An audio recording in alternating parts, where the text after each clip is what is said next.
السلام علیکم ناظرین۔ کراچی کے اندر ایک واقعہ رونما ہوا ہے۔ ایک پلازے کے اندر آگ بھڑک اٹھی تھی اور اس سے کافی سارے خاندان اجڑ گئے ہیں اور بہت سارے لوگ لقمہ اجل بن گئے ہیں۔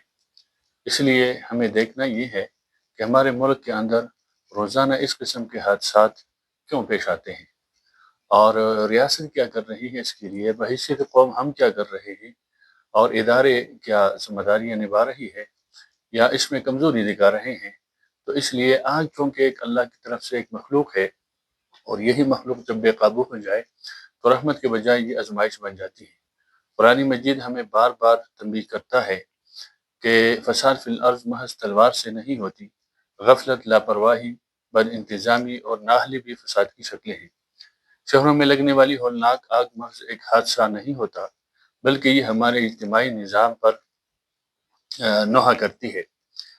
حال ہی میں پیش آنے والا یہ جو آگ کا واقعہ ہے جو کراچی کے اندر پیش آیا ہے، ہمیں یہ سوچنے پر مجبور کرتا ہے کہ آخر آگ کیوں بار بار ہم پر غالب آ جاتی ہے۔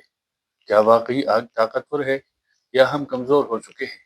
حقیقت یہ ہے کہ جب حفاظتی نظام کاغذوں تک محدود ہو اور ایمرجنسی راستے بند ہو، جب قانون صرف فائلوں میں زندہ ہو اور زمین پر مردہ نظر آئے، تو پھر آگ کو بولنے کا موقع مل جاتا ہے اور انسان خاموش تماشائی بن جاتا ہے۔ ایسے واقعات ہمیں بتاتے ہیں کہ وقت کا غلط انتخاب انسانی جانوں کے لیے کتنا مہلک ہو سکتا ہے۔ اداروں کی باہمی عدم ہم آہنگی کیسے ثانی کو بڑھا دیتی ہے۔ تربیت، وسائل اور نیت تینوں میں سے کسی ایک کی کمی کس قدر تباہ کن ثابت ہوتی ہے۔ اسلام ہمیں امانت کا تصور دیتا ہے۔ نبی کریم صلی اللہ علیہ وسلم نے فرمایا، جب امانت ضائع کر دی جائے تو قیامت کا انتظار کرو۔ پوچھا گیا، امانت کیسے ضائع کر دی جاتی ہے؟ تو آپ نے فرمایا، جب ذمہ داریاں نااہل لوگوں کے سپرد کر دی جائے۔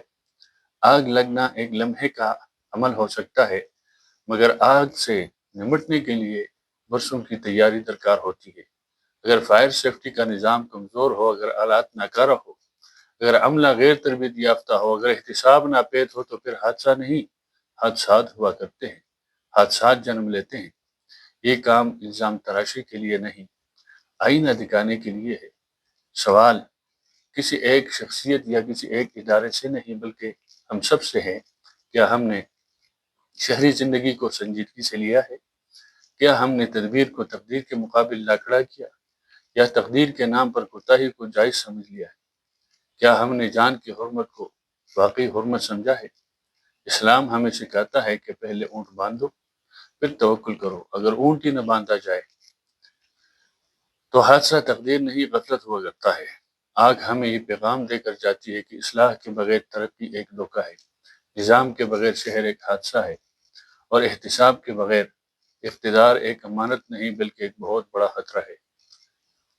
ابھی بھی وقت ہے کہ ہم حفاظتی ان نظام کو ترجیح دیں اور انسانی جانوں کو ہر مفاد سے بلند رکھیں، ورنہ تاریخ گواہ ہے کہ جب قومیں نہیں جاگتی تو آگ انہیں جگا دیتی ہے، تب بہت دیر ہو چکی ہوتی ہے۔ والسلام۔